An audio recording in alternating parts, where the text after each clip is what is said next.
He was the most feared storyteller in Kano. His words could crown kings or ruin lives. But one mocking jest at an old beggar cost him everything. By dawn, even his own name was gone. The witch who fed on names. The market square in Kano pulsed with life. Hawkers called out the freshness of their wares. Goats bleated through narrow alleys, and the scent of grilled suya mingled with dust and incense. But no voice commanded more attention than that of Alhaji Suleiman, the famed Fulani storyteller.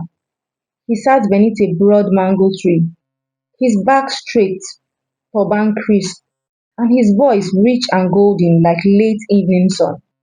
Children sat cross-legged at his feet, wide-eyed.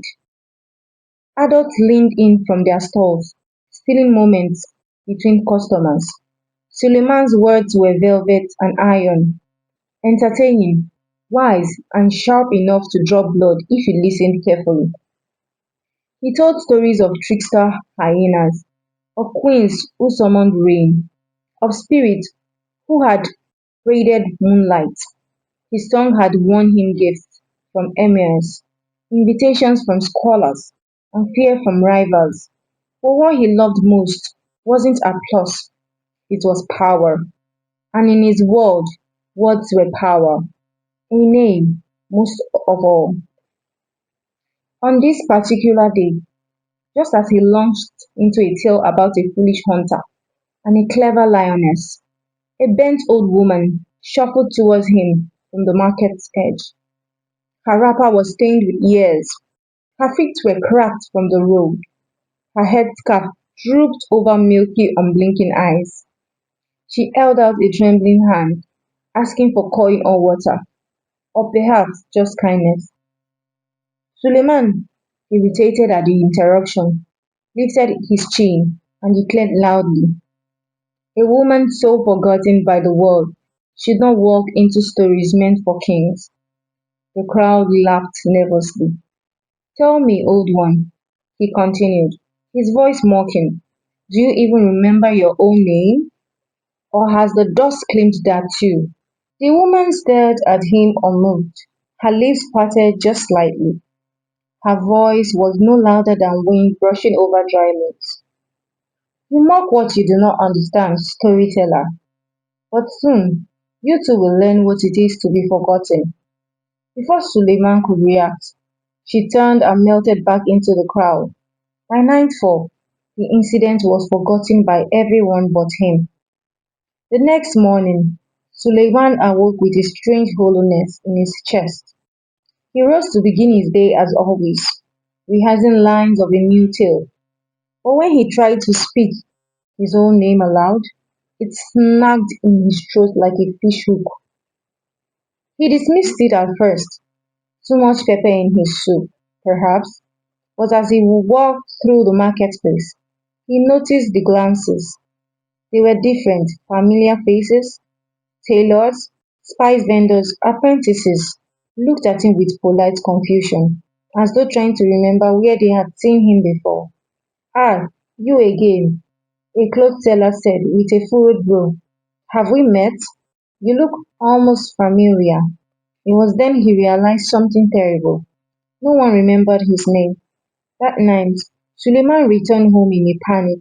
He tore through documents, bills of sale, letters from dignitaries, even the title deed to his family land. His name was gone, erased, replaced by blank spaces, like it had never been written, like it had never existed.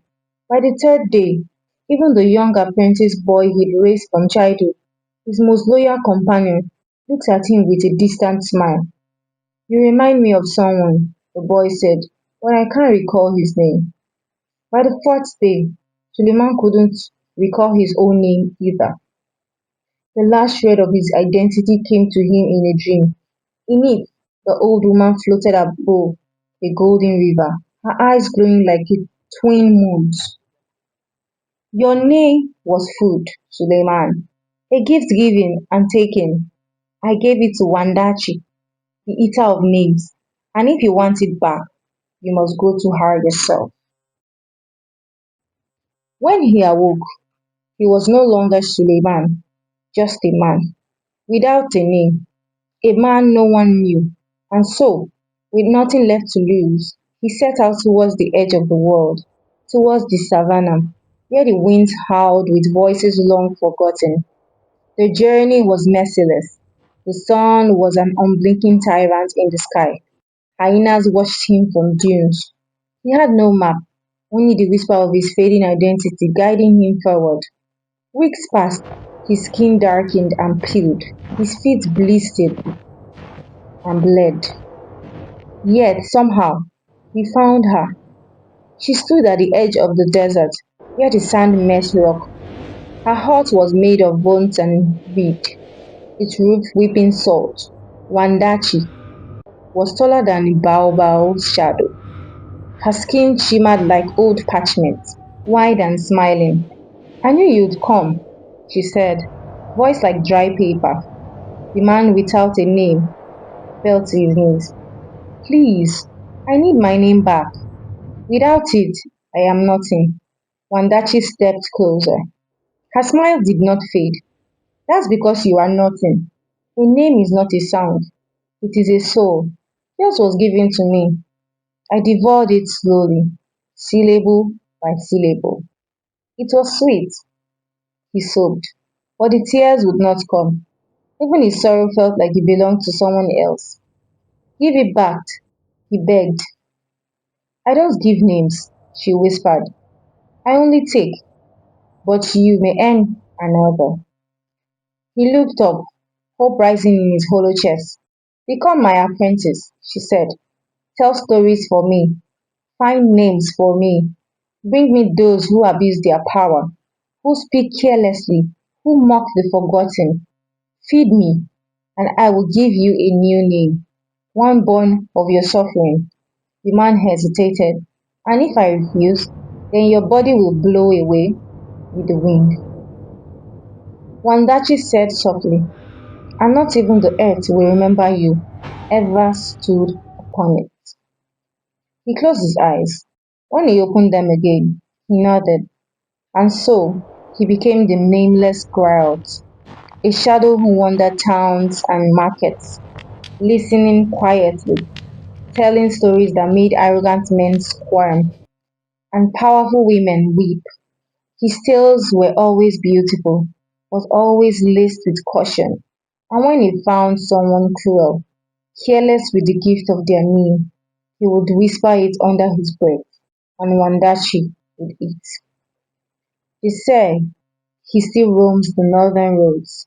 If you ever meet a soft-spoken stranger with a sad smile and a voice that makes your heart race, be kind, be humble, speak your name with reverence, or risk watching it fade from every mouth, including your own.